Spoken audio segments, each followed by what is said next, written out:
नमस्कार विद्यार्थी मित्रांनो, लक्षदीप अकॅडमी मध्ये आपल्या सर्वांचे पुन्हा एकदा सहर्ष स्वागत। आपण चालू घडामोडी जी सिरीज चालू केली आहे त्यातले आज आपण प्रश्न बघणार आहोत।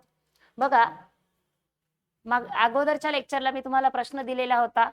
2025 च्या आशियान शिखर परिषदेचे आयोजन कोणत्या देशात करण्यात आले होते? पर्याय दिलेले आहेत मलेशिया, भारत, सिंगापूर आणि चौथा पर्याय दिलेला आहे थायलंड।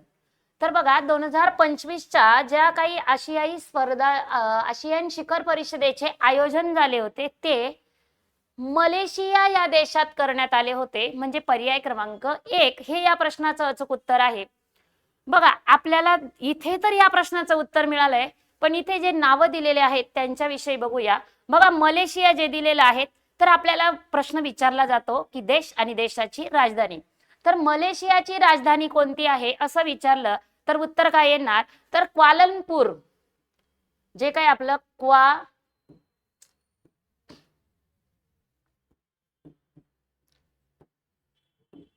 क्वालालंपूर जे आहे आपलं क्वालालंपूर, नाव व्यवस्थित बघायचं, हे आहे मलेशियाची राजधानी। त्याच्यानंतर आपल्या भारतची आहे नवी दिल्ली। सिंगापूर हे एक शहर आहे, ओके। त्याच्यानंतर थायलंड, मग थायलंडची राजधानी काय आहे? तर थायलंडची राजधानी आहे बँकॉक। आपल्याला देश आणि देशाची राजधानी प्रश्न विचारला जातोय। बघा, तुम्ही प्रश्न बघत आहात, उत्तरही बघत आहात, नोट डाऊन करत आहात, अभ्यास करत आहात। आपल्या व्हिडिओला लाईक करा, शेअर करा, आपल्या मित्र मैत्रिणींपर्यंत, अभ्यास करणाऱ्या सर्वांपर्यंत आपल्या या व्हिडिओ, आपलंही ज्ञान वाढतंय तसं त्यांचंही ज्ञान वाढू द्या, प्रत्येकाला परीक्षेमध्ये यश मिळू द्या। ज्ञान दिल्याने वाढतं, ते कधीही कमी होत नाही, तर लक्षात असू द्या। आपला पहिला प्रश्न आहे, मिस वर्ल्ड 2025 विजेता कोण ठरली? पहिला पर्याय दिले ओपल सुचाता, सेकंड आहे विक्टोरिया बेल्विक, तिसरा पर्याय दिलेला आहे अमेलिया कीर आणि चौथा पर्याय दिलेला आहे नंदिनी गुमा। आपल्याला विचारलंय मिस वर्ल्ड 2025 विजेता कोण? तर याचं अचूक उत्तर आहे ओपल सुचाता ही 2025 ची मिस वर्ल्ड विजेती ठरली आहे। विजेती, मिस वर्ल्ड विजेती कोण आहे? तर ओपल सुचाता, पर्याय क्रमांक 1 हे या प्रश्नाचं अचूक उत्तर आहे। चला, नेक्स्ट आहे बघा, अखिल भारतीय मराठी संत साहित्य संमेलन। छान प्रश्न आहे, विचारला जातो। संमेलनांवरही प्रश्न आपल्याला हमखास असतोच। तर अखिल भारतीय मराठी संत साहित्य संमेलन 2025 कोठे पार पडले? ह्या प्रश्नाच्या उत्तराला पर्याय दिले आपल्याला नाशिक, शिर्डी, पंढरपूर आणि देहू, असे 4 पर्याय दिलेले आहेत। तर 2025 संत साहित्य संमेलन शिर्डी या ठिकाणी पार पडलं। 2025 कुठं पार पडलंय? शिर्डी या ठिकाणी।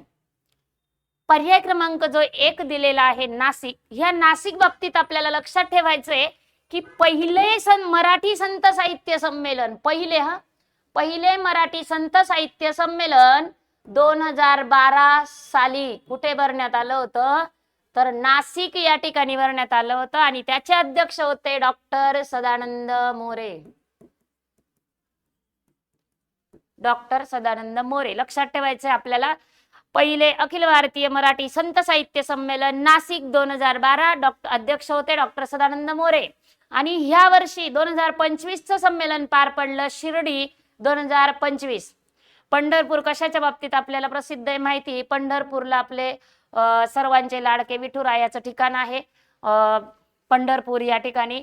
कोणत्या नदीच्या तीरी आहे? तर चंद्रभागा। चंद्रभागा हे त्या ठिकाणी दिलेलं नाव आहे, नाहीतर तिथे चंद्राचा आकार येतोय नदीला म्हणून चंद्रभागा म्हटलं जात आहे, नाहीतर ती नदी कोणती आहे? तर भीमा। पुन्हा देहू आहे, संत तुकारामांची जिथे समाधी आहे देहू या ठिकाणी, पुणे जिल्ह्यामध्येच आहे देहू या ठिकाणी संत तुकाराम, त्यांचं पूर्ण नाव तुकाराम बोल्लोबा आंबिले। चलो नेक्स्ट, पुणे आंतरराष्ट्रीय विमानतळाला कोणाचे नाव देण्यात आले आहे? पुणे या ठिकाणी जे आंतरराष्ट्रीय विमानतळ आहे त्याला कोणाचं नाव देण्यात आले आहे? पर्याय दिलेले आहेत जगद्गुरु संत तुकाराम महाराज, संत एकनाथ महाराज, संत ज्ञानेश्वर महाराज आणि संत जनाबाई। तर याच्यापैकी पर्याय क्रमांक 1 हे या प्रश्नाचं अचूक उत्तर आहे पुणे आंतरराष्ट्रीय विमानतळाला जगद्गुरू संत तुकाराम महाराज यांचं नाव देण्यात आलेलं आहे. पर्याय क्रमांक 1. मग आपल्याला याच्यावर प्रश्न विचारला जातो परीक्षेला की संत तुकारामांचं पूर्ण नाव काय? तर त्यांचं पूर्ण नाव आहे Tukaram Bolloba आंबिले. In the bracket काय लक्षात ठेवायचंय? मोरे. बघा पुन्हा संत ज्ञानेश्वर महाराज हे आपल्याला सांगितलं आहे. मग संत ज्ञानेश्वर महाराजांचंही पूर्ण नाव विचारलं जातं तर त्यांचं पूर्ण नाव आहे ज्ञानेश्वर विठ्ठलपंत कुलकर्णी. ज्ञानेश्वर विठ्ठलपंत कुलकर्णी. मग संत ज्ञानेश्वरांचे जी काही समाधी आहे ती कुठे आहे? तर आळंदी. संत ज्ञानेश्वरांची समाधी आळंदी. तुकाराम बोल्लोबा आंबिले आपण बघितलं होतं देहू या ठिकाणी. मग ज्ञानेश्वर विठ्ठलपंत कुलकर्णी म्हणजे आपले संत ज्ञानेश्वर जे आहेत त्यांचे गुरु कोण? तर संत निवृत्तीनाथ हे त्यांचे कोण आहेत? गुरु आहेत. त्यांच्या बहिणीचे नाव संत मुक्ताबाई हे त्यांच्या बहिणीचे नाव म्हणजे संत निवृत्तीनाथ, सोपान, ज्ञानेश्वर आणि मुक्ताबाई असे चारही भावंड. आणि हे संत ज्ञानेश्वर यांची समाधी आळंदी या ठिकाणी आहे. संत निवृत्तीनाथांची त्र्यंबकेश्वर या ठिकाणी आहेत. लक्षात ठेवायचे आपल्याला हे पूर्ण नावं विचारली जातात. संत ज्ञानेश्वरांच्या ग्रंथांची नावं लक्षात ठेवायची आहे. जे आपलं ज्ञानेश्वरी असेल, तुकाराम संत तुकाराम महाराजांचे अभंग गाथा आहे ते आपल्याला लक्षात ठेवायचंय. चलो नेक्स्ट. मराठा आरक्षण उपसमितीचे अध्यक्ष कोण आहेत? बहुचर्चित असलेला विषय की मराठा आरक्षण या उपसमितीचे अध्यक्ष कोण? पर्याय दिलेले आहे विश्वास पाटील, राधाकृष्ण विखे पाटील, गोपीचंद पडळकर आणि डॉक्टर नरेंद्र जाधव. तर ह्या मराठा आरक्षण उपसमितीचे अध्यक्ष आहेत राधाकृष्ण विखे पाटील. पर्याय क्रमांक 2. बघा जे पर्याय क्रमांक 4 मध्ये दिलेलं आहे डॉक्टर नरेंद्र जाधव. नरेंद्र जाधव यांचं पुस्तक आपल्याला विचारलं जातंय आमचा बाप आणि आम्ही. हे पुस्तकाचं नाव आपल्याला लक्षात ठेवायचंय आमचा बाप आणि आम्ही. ह्या पुस्तकाचं नाव आपल्याला लक्षात ठेवायचंय.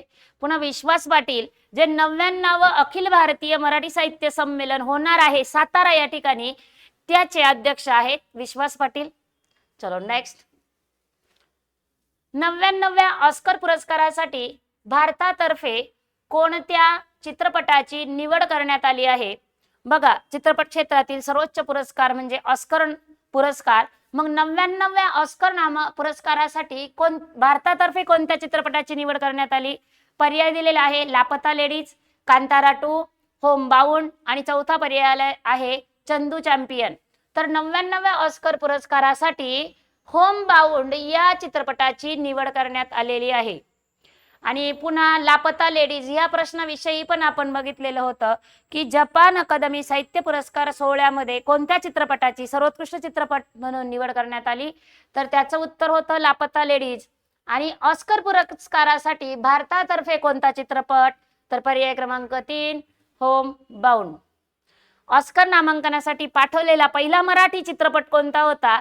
पहिला मराठी चित्रपट होता श्वास, दुसरा होता देऊळ. लक्षात ठेवायचा. नेक्स्ट. नुकतेच भारतीय हवाई दलातून कोणते लढाऊ विमान निवृत्त झाले? पर्याय दिलेले आहेत तेजस MK-1A, सेकंड आहे Rafale, third one is MiG-21 आणि फोर्थ यापैकी नाही. तर भारतीय हवाई दलातून नुकतंच कोणतं लढाऊ विमान निवृत्त झालं आहे? तर त्याचं उत्तर आहे MiG-21. पर्याय क्रमांक 3. आणि जर आपल्याला हे विमानाविषयी लक्षात आलं तर आपल्याला जो अहमदाबाद या ठिकाणी झालेला विमान अपघात आहे त्याविषयी पण आपल्याला माहिती असणं गरजेचं आहे. आपल्याला त्यावरही यावर्षी हमखास प्रश्न विचारला जाणार. आणि लक्षात ठेवा तेही आपण आपल्या बॅच मध्ये डिटेल स्वरूपात विमान अपघात घेतलेला आहे.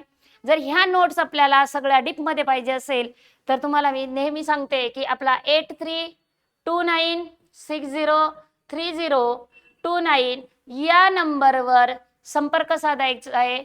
आपल्याला सर्व नोट्स PDF स्वरूपात मिळतील. तुम्हाला लिंक पाठवली जाईल. बॅच घ्यायची आपली, आपल्याला सगळे नोट्स PDF मिळून जातील. चलो नेक्स्ट. पहलगाम दहशतवादी हल्ल्याचा बदला म्हणून भारताने कोणते ऑपरेशन राबवले होते? बघा महत्वाचा प्रश्न आहे. येणार म्हणजे येणार, ट्रिपल स्टार करायचंय, ट्रिपल स्टार येणार. पहलगाम हल्ला, ऑपरेशन सिंदूर, किंवा पहलगाम हल्ला कधी झाला, ऑपरेशन सिंदूर कशाच्या विरोधात राबवलं, कधी राबवलं, हे सर्व प्रश्न येणार आपल्याला. बघा इथे विचारलंय, बोलता बोलता उत्तरही तुम्हाला सांगितलंय आणि त्या पर्यायामध्येच आहे. बघा पहलगाम जो दहशतवादी हल्ला झाला होता 22 एप्रिल 2025, तारीख लक्षात ठेवायची आपल्याला, बरोबर. पहलगाम या ठिकाणी झाला होता, हल्ला झाला, त्याचा बदला म्हणून भारताने कोणते ऑपरेशन राबवले? पर्याय दिलेले आहेत. Operation Shahi, operation Sindhu, operation Shiba, operation Sindoor. तर इथे उत्तर आहे आपलं ऑपरेशन सिंदूर, पर्याय क्रमांक 4. मग आपल्याला हे जे काही ऑपरेशन सिंदूर जे आहे तर हे कधी राबवण्यात आलं? तर 7 मे 2025. कशाच्या विरोधात? तर पहलगाम हल्ला झाला होता दहशतवादी, त्याच्या विरोधात. या पहलगाम हल्ल्यामध्ये आपले 26 भारतीय नागरिक मृत्युमुखी पडले होते. किती? 26. नेक्स्ट. जपानच्या पहिल्या महिला पंतप्रधान कोण बनल्या आहेत? पर्याय दिलेले आहेत. साने ताकाईची, मारिया माचाडो, क्लाउडिया शियंथम आणि चौथा पर्याय दिलेला आहे यापैकी नाही. तर बाळांनो जपानच्या पहिल्या महिला पंतप्रधान कोण बनल्या आहेत? तर पर्याय क्रमांक 1 साने ताकाईची या पहिल्या महिला पंतप्रधान बनल्या आहेत जपानच्या. नेक्स्ट. बीसीसीआयचे नवीन अध्यक्ष कोण बनले आहेत? बीसीसीआयचे नवीन अध्यक्ष विचारले, पर्याय दिले आहे रॉजर बिन्नी, सौरभ गांगुली, देवजीत सैकिया आणि मिथुन मन्नास. तर उत्तर आहे आपलं पर्याय क्रमांक 4 मिथुन मन्नास. नेक्स्ट. मानव विकास निर्देशांक अहवाल 2025 नुसार जगात भारताचा क्रमांक कितवा आहे? Very IMP question. आपल्याला विचार करायला लावणारे प्रश्न असतात, शोधावे लागतात. ह्याही प्रश्नाचं उत्तर तुम्ही सर्च करायचंय आणि मला कमेंट बॉक्स मध्ये कमेंट करायचंय. चला तर आजच्या सेशन मध्ये आपले एवढेच प्रश्न होते. पुन्हा आपल्या नवीन सेशनसह भेटू. तोपर्यंत धन्यवाद.